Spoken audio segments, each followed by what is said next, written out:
గజరాజుల బెడద నుంచి విముక్తి కోసం డిప్యూటీ సీఎం పవన్ కళ్యాణ్ చర్యలు చేపట్టారు. టెక్నాలజీతో ఏనుగులను తరిమేసే కార్యక్రమానికి శ్రీకారం చుట్టారు.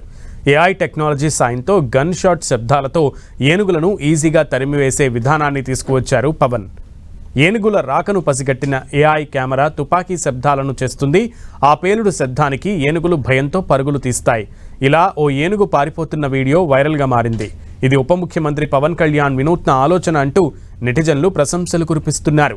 గ్రామస్తులు కూడా ఈ పద్ధతి బాగుందని అభినందిస్తున్నారు. పవన్ నిర్ణయంతో దశాబ్దాలుగా వేధిస్తున్న సమస్యకు సులువైన మార్గం కనుగొన్నట్లు అయింది.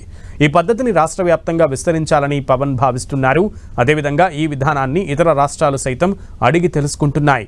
చిత్తూరు, పార్వతీపురం, మన్యం, శ్రీకాకుళం జిల్లాల్లో గజరాజుల సమస్య కొన్నేళ్లుగా ఉంది. సమీప అడవుల్లోంచి గ్రామాల్లోకి వస్తున్న ఏనుగులు ప్రజల ప్రాణాలను హరిస్తున్నాయి. వందల ఎకరాల్లో పంటలను నాశనం చేస్తున్నాయి. ఏనుగులను నియంత్రించడం ప్రభుత్వాలకు సవాలుగా మారింది.